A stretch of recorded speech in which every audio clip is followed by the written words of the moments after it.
Now we're going to take a look at the second method of detecting downtime reasons automatically from machinery.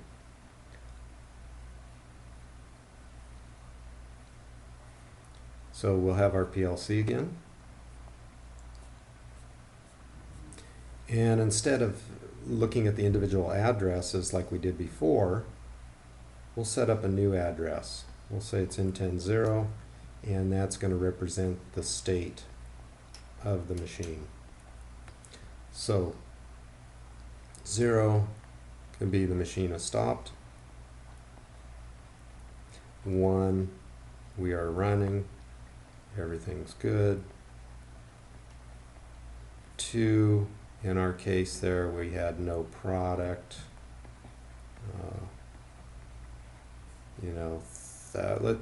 We can even not be consecutive here. 4 could be we have an e-stop condition, and I don't know, let's do 10 is jam. They can be consecutive, but they don't have to be.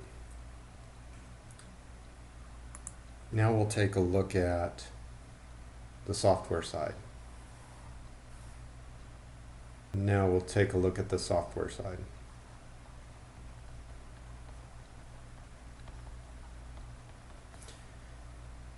So just like before,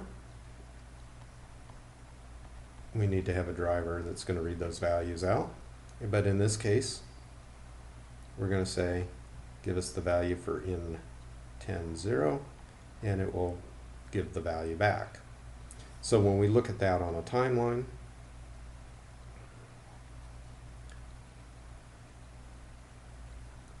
and again, keeping things simple, using relative time and seconds. So if at 0 we request it, a second later we get the value back. Here. And in our same situation where we had an e-stop and we had no product, we're actually going to get back the 4, because in the PLC, the logic took care of sorting out the timing of those and which one is the true downtime reason. So we say, okay, 4, e-stop. It's our downtime reason.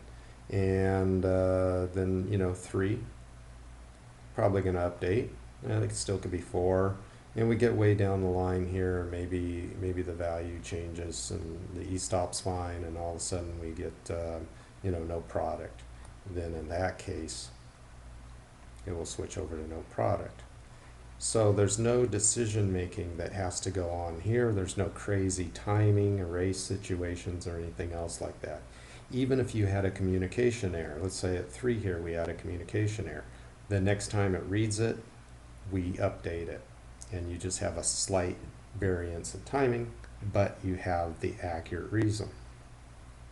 So what happens over in the PLC side, and why it's really the correct tool for the job,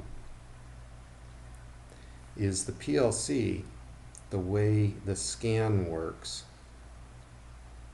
is very deterministic. So here, where we had communications, it was not deterministic. It was completely random almost. Here you read, the PLC will read the inputs. It'll do the logic. And then, not as much of a concern to us, but it will update the outputs here. So as it scans, it does it in that order. And it might do this in, depending on how much programming and everything you have, 10 to 50 milliseconds, very fast. But it's going to read the in-feed rate, it's going to read the e-stop, it's going to read the jam, and then you're going to do your logic here, and you can set the priority in your logic that I want e-stop to be the most important one, and then it will go to no product, and then it will go to jam, or however you want to set that up. So really the best tool for the job to determine that split-second decision making is the PLC. That's what it's designed for. So just to summarize, we end up with accurate downtime reasons, but the downside is it does require more logic on the side. But it's a great trade-off, because if you don't have accurate information, why even go down this road and try detecting your downtime reasons?